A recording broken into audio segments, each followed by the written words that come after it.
প্রিয় ছাত্রছাত্রী, তোমরা প্রত্যেকে কেমন আছো? তোমাদের প্রত্যেককে আমার জ্ঞানপীঠ এডুকেশন সেন্টারের অফিসিয়াল ইউটিউব চ্যানেলে স্বাগতম। আজ আমি এই ভিডিওর মাধ্যমে আলোচনা করব ক্লাস 8-এর ভূগোল বিষয়ের দ্বিতীয় ইউনিট টেস্টের জন্য অতি গুরুত্বপূর্ণ মডেল কোয়েশ্চেন পেপার নিয়ে। তো চলো শুরু করছি আজকের আলোচনা। তো প্রথমে দেখে নিই আমাদের কোন কোন অধ্যায় পরীক্ষা হবে এবং কোন কোন অধ্যায় থেকে কত নম্বরের পরীক্ষায় প্রশ্ন আসবে, অর্থাৎ সম্পূর্ণ নম্বর বিভাজনটি আমরা প্রথমে দেখে নিই। দেখো, দ্বিতীয় ইউনিট টেস্টে ভূগোল বিষয়ে আমাদের 4টি অধ্যায়ের পরীক্ষা হবে। তো প্রত্যেকটি অধ্যায়ের সম্পূর্ণ নম্বর বিভাজন দেওয়া রয়েছে, তোমরা একটু দেখে নাও। দেখো, 1 নম্বর দাগে মোট 6টি এমসিকিউ প্রশ্ন রয়েছে এবং প্রত্যেকটি প্রশ্নের উত্তর দেওয়া বাধ্যতামূলক। দেখো, প্রথম প্রশ্ন, উত্তর গোলার্ধে 5 ডিগ্রি থেকে 25 ডিগ্রি অক্ষাংশের মধ্যবর্তী অঞ্চলে যে বায়ু প্রবাহিত হয় সেটি হলো, উত্তর হবে অপশন এ আয়ন বায়ু। 2 নম্বর প্রশ্ন, পৃথিবীর উচ্চতম জলপ্রপাত ড্যাশ নদীর উপর সৃষ্টি হয়েছে। তো প্রথমত আমরা জেনে নিই পৃথিবীর উচ্চতম জলপ্রপাতের নাম হচ্ছে অ্যাঞ্জেল জলপ্রপাত। আর এই অ্যাঞ্জেল জলপ্রপাতটি অবস্থিত হচ্ছে ক্যারনি নদীতে, কিন্তু অ্যাকচুয়ালি এখানে যে অপশনগুলো দেওয়া রয়েছে তার মধ্যে সঠিক উত্তর হবে অপশন বি ওরিনোকো। তার কারণ ওরিনোকো নদীরই উপনদী হচ্ছে ক্যারনি নদী। 3 নম্বর প্রশ্ন, গোধূলি অঞ্চল নামে পরিচিত। এই প্রশ্নের সঠিক উত্তর হবে অপশন সি সেলভা অঞ্চল। 4 নম্বর প্রশ্ন, বজ্রপাত সহ ভীষণ ঝড় বৃষ্টি হয়। এই প্রশ্নের সঠিক উত্তর হবে অপশন বি কিউমুলো নিম্বাস মেঘ। 5 নম্বর প্রশ্ন, ব্রাজিল উচ্চভূমি ও আন্দিজ পর্বতমালার মধ্যে রয়েছে। এই প্রশ্নের সঠিক উত্তর হবে অপশন বি ম্যাটো গ্রাসো মালভূমি। 6 নম্বর প্রশ্ন, বাণিজ্য বায়ু বলা হয়। এই প্রশ্নের সঠিক উত্তর হবে অপশন এ আয়ন বায়ুকে। যদি এই ভিডিও তোমাদের ভালো লাগে তাহলে অবশ্যই চ্যানেলটি সাবস্ক্রাইব করে এবং পাশে থাকা বেল আইকনে ক্লিক করো এই রকম নিত্য নতুন ভিডিওর আপডেট সবার প্রথম পাওয়ার জন্য। 2.1 শূন্যস্থান পূরণ করো। এখানে মোট 6টি শূন্যস্থান রয়েছে। 1 নম্বর, গাছপালার ড্যাশ প্রক্রিয়ার মাধ্যমে জলীয় বাষ্প বাতাসে যুক্ত হয়। এই প্রশ্নের সঠিক উত্তর হবে বাষ্পমোচন বা প্রস্বেদন। 2 নম্বর প্রশ্ন, ড্যাশ মালভূমি আমাজন ও লা প্লাটা নদীর জলবিভাজিকা হিসেবে অবস্থান করছে। এই প্রশ্নের সঠিক উত্তর হবে ম্যাটাগ্রাসো মালভূমি। 3 নম্বর প্রশ্ন, উত্তর আমেরিকা মহাদেশটিকে এশিয়া মহাদেশ থেকে পৃথক করেছে ড্যাশ প্রণালী। এই প্রশ্নের সঠিক উত্তর হবে বেরিং প্রণালী। 4 নম্বর প্রশ্ন, অ্যাঞ্জেল জলপ্রপাত সৃষ্টি হয়েছে ড্যাশ নদীর উপর। এই প্রশ্নের সঠিক উত্তর হবে ক্যারনি নদীর উপর। 5 নম্বর প্রশ্ন, পৃথিবীর বৃহত্তম ময়দা শিল্প কেন্দ্রের নাম হলো ড্যাশ। এই প্রশ্নের সঠিক উত্তর হবে বাফেলো। এবং 6 নম্বর প্রশ্ন, জলকণা ও তুষারকণার মিশ্রিত রূপ হলো। এই প্রশ্নের সঠিক উত্তর হবে সিল্ট। 2.2 ক স্তম্ভের সঙ্গে খ স্তম্ভ মেলাও। দেখো, প্রথমে রয়েছে কি শিকাগো গ্যারি। এই প্রশ্নের সঠিক উত্তর হবে বৃহৎ লৌহ ইস্পাত শিল্প কেন্দ্র। 2 নম্বর রয়েছে মেসাবি। এর সঠিক উত্তর হবে মার্কিন যুক্তরাষ্ট্রের বৃহৎ লৌহ আকরিক খনি। এরপর রয়েছে ডেট্রয়েট। এর সঠিক উত্তর হবে বৃহৎ মোটর গাড়ি নির্মাণ কেন্দ্র। লাস্টে রয়েছে মন্ট্রিল। এর সঠিক উত্তর হবে ইঞ্জিনিয়ারিং শিল্প কেন্দ্র। 2.3 নিচের প্রশ্নগুলি পূর্ণ বাক্যে উত্তর দাও। এখানে 4টি প্রশ্ন রয়েছে। 1 নম্বর প্রশ্ন, কোন মেঘের অপর নাম বাম্পি ক্লাউড? এই প্রশ্নের সঠিক উত্তর হবে স্ট্র্যাটোকিউমুলাস মেঘ। 2 নম্বর প্রশ্ন, রকি পার্বত্য অঞ্চলে প্রবাহিত স্থানীয় বায়ুর নাম কি? এই প্রশ্নের সঠিক উত্তর হবে চিনুক। 3 নম্বর প্রশ্ন, পৃথিবীর বৃহত্তম স্বাদু জলের হ্রদটির নাম কি? এই প্রশ্নের সঠিক উত্তর হবে সুপিরিয়র। 4 নম্বর প্রশ্ন, এস্টেনসিয়া কি? এই প্রশ্নের সঠিক উত্তর হবে দক্ষিণ আমেরিকার পশু খামারগুলিকে এস্টেনসিয়া বলে।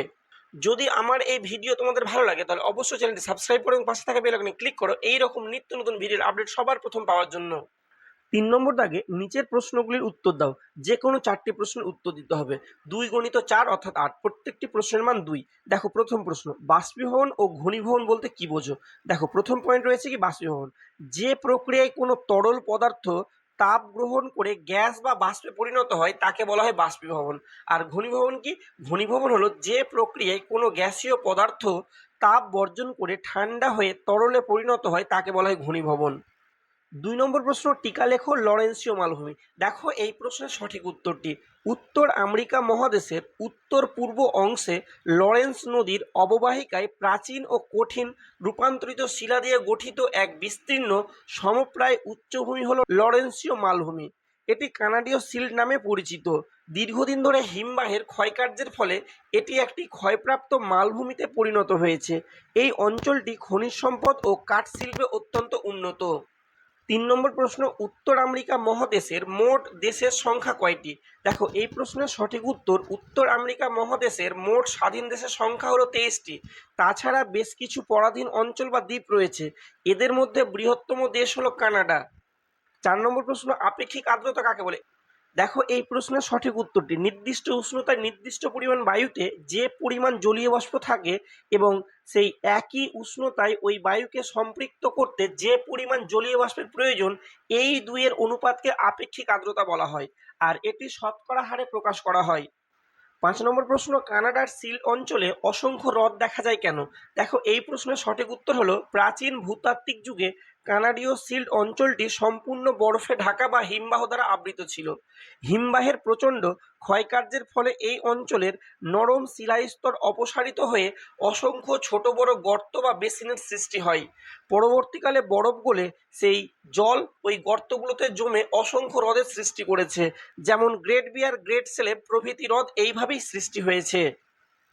পরবর্তী প্রশ্ন অর্থাৎ 6 নম্বরের প্রশ্ন, ফার শিল্প কি? এই প্রশ্নটিও অতি গুরুত্বপূর্ণ প্রশ্ন। দেখো এই প্রশ্নের সঠিক উত্তর, উত্তর আমেরিকার উত্তর ভাগের অতি শীতল জলবায়ু অঞ্চলে বসবাসকারী বল্গা হরিণ, সিল, মেরু ভাল্লুক, লোমশিয়াল প্রভৃতি পশুর গায়ে নরম ও ঘন লোমযুক্ত চামড়াকে বৈজ্ঞানিক উপায়ে প্রক্রিয়াকরণ করে পোশাক, জ্যাকেট ও কম্বল তৈরির যে লাভজনক ব্যবসা বা শিল্প গড়ে উঠেছে তাকে ফার শিল্প বলা হয়। দেখো আমার ভিডিও যদি তোমাদের ভালো লাগে তাহলে অবশ্যই চ্যানেলটি সাবস্ক্রাইব করো এবং পাশে থাকা বেল আইকনে ক্লিক করো এইরকম নিত্য নতুন ভিডিওর আপডেট সবার প্রথম পাওয়ার জন্য।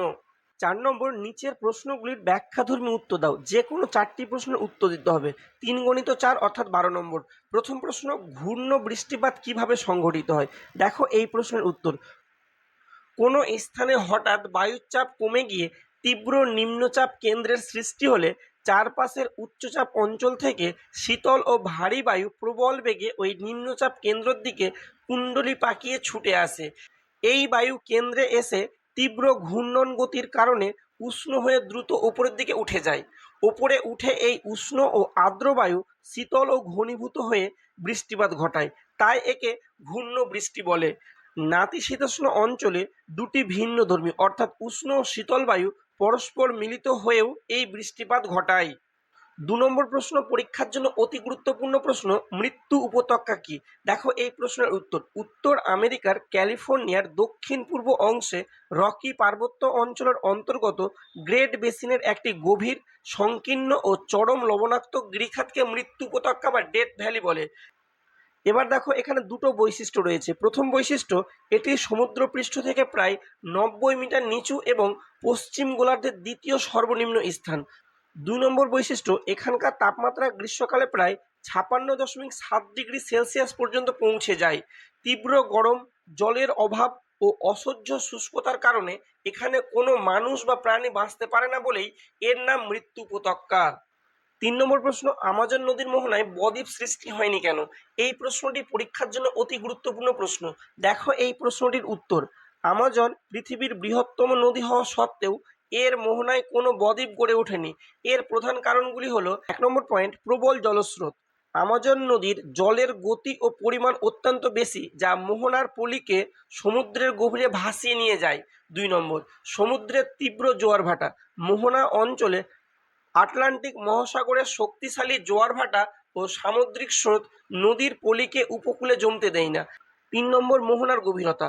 আটলান্টিক মহাসাগরের মোহনা অঞ্চলটি অত্যন্ত গভীর হওয়ায় পলি জমে সমুদ্র পৃষ্ঠের ওপরে ওঠার কোনো সুযোগ পায় না। 4 নম্বর প্রশ্ন, শিকাগোকে পৃথিবীর কসাইখানা বলা হয় কেন? উত্তর, আমেরিকার হ্রদ অঞ্চলের অন্তর্গত শিকাগো শহরটি গবাদি পশু ও শূকর পালনের প্রধান কেন্দ্রগুলির খুব কাছে অবস্থিত। এখানে প্রতিদিন হাজার হাজার পশু জবাই করে বৈজ্ঞানিক উপায়ে মাংস প্রক্রিয়াজাত করা হয় এবং তা বিশ্বজুড়ে রপ্তানি করা হয়। এই বিপুল পরিমাণ মাংস উৎপাদনের কারণেই শিকাগো শহরকে পৃথিবীর কসাইখানা বলা হয়। 5 নম্বর প্রশ্ন, হ্রদ অঞ্চল কৃষিতে উন্নত কেন? দেখো এই প্রশ্নের উত্তরটি, উত্তর আমেরিকার সুপিরিয়র, মিচিগান, হুরন, ইরি ও অন্টারিও এই 5টি হ্রদ পরিবেষ্টিত হ্রদ অঞ্চল কৃষিতে অত্যন্ত উন্নত হওয়ার কারণগুলি হলো, 1 নম্বর, অনুকূল জলবায়ু।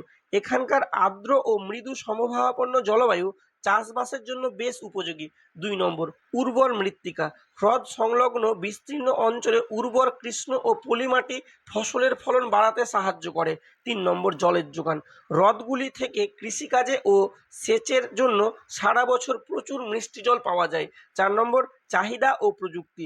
পার্শ্ববর্তী উন্নত শিল্পাঞ্চল ও শহরগুলির বিশাল বাজার, এই আধুনিক বৈজ্ঞানিক কৃষি প্রযুক্তির ব্যবহার এখানকার কৃষিকে সমৃদ্ধ করেছে। যেমন ভুট্টা বলয় ও দুগ্ধ বলয় এই কৃষি অঞ্চলে গড়ে উঠেছে। এবার দেখো এখানে মান 5-এর প্রশ্ন রয়েছে 4টি, উত্তর দিতে হবে যে কোনো 2টি প্রশ্নের। 1 নম্বর প্রশ্ন, শৈলক্ষেপ বৃষ্টিপাতের চিত্রসহ উৎপত্তি বর্ণনা করো। প্রথমত আমি এখানে এই প্রশ্নের উত্তর হিসেবে উৎপত্তি পয়েন্টই রেখেছি, এছাড়াও উদাহরণ পয়েন্ট দিয়েছি, অর্থাৎ কোথায় এই শৈলক্ষেপ বৃষ্টিপাত দেখা যায় এবং এই শৈলক্ষেপ বৃষ্টিপাতের একটা সঠিক চিত্র দিয়েছি। দেখো এখানে সমুদ্র থেকে জলীয় বাষ্প উষ্ণ আর্দ্র বায়ু এসে ঘনীভূত হয়ে মেঘের সৃষ্টি করছে এবং পাহাড়ের প্রতিবাদ ঢালে প্রচুর বৃষ্টিপাত ঘটায়, এবং যখন পাহাড়ের অনুবাদ ঢালে প্রবেশ করে তখন সেখানে জলীয় বাষ্প না থাকার কারণে বৃষ্টিপাত ঘটে না। তার জন্য এই অনুবাদ ঢালকে বলা হয় বৃষ্টিছায়া অঞ্চল। 2 নম্বর প্রশ্ন, পৃথিবীর ফুসফুস কোন অঞ্চলকে বলা হয় এবং এই অঞ্চলের জলবায়ু ও স্বাভাবিক উদ্ভিদের বৈশিষ্ট্য লেখো। দেখো এই প্রশ্নের সঠিক উত্তর কিভাবে তোমরা লিখলে 5-এ 5 পেয়ে যাবে, আমি ঠিক সেইভাবে এই প্রশ্নের উত্তর লিখে দিয়েছি। তোমরা ভিডিওটি পজ করে এই প্রশ্নের উত্তরটি লিখে নিও। এছাড়াও দেখো 3 নম্বর প্রশ্ন, নিয়ত বায়ু কয় প্রকার ও কি কি? যে কোনো একটি নিয়ত বায়ু প্রবাহের বিবরণ দাও। এখানে আমি প্রথমত নিয়ত বায়ু কাকে বলে দিয়েছি, তারপরে নিয়ত বায়ুকে কয় ভাগে ভাগ করেছে কি কি, এবং নিয়ত বায়ুর ভাগ হিসেবে আয়ন বায়ুর বিবরণ দিয়েছি। এই বায়ু কোথায় প্রবাহিত হয়, কোন দিক থেকে প্রবাহিত হয় এবং এই বায়ুর বিশেষ বৈশিষ্ট্য কি রয়েছে সেটিও আমি কিন্তু এই ভিডিওতে তুলে ধরেছি। এছাড়াও দেখো আজকের শেষ প্রশ্ন, কানাডার সিল্ট অঞ্চল কাষ্ঠ কাগজ শিল্পে উন্নত কেন? এই প্রশ্নের উত্তর কিভাবে লিখলে তোমরা 5-এ 5 পেয়ে যাবে, আমি ঠিক সেইভাবে এই প্রশ্নের উত্তর লিখে দিয়েছি। তোমরা ভিডিওটি পজ করে এই উত্তরগুলো দেখে নিও। আমার এই ভিডিওটি যদি তোমার ভালো লাগে তবে অবশ্যই ভিডিওটি তোমার বন্ধুদের মধ্যে শেয়ার করো, কারণ তোমার একটি শেয়ার অন্য কারো পড়াশোনায় অনেক উপকার করতে পারে। তাই সবাই মিলে শিখবো, সবাই মিলে ভালো রেজাল্ট করব, এই আমাদের অঙ্গীকার। ভিডিওটি শেষ পর্যন্ত দেখার জন্য অসংখ্য ধন্যবাদ। দেখা হচ্ছে পরবর্তী নতুন ভিডিওতে।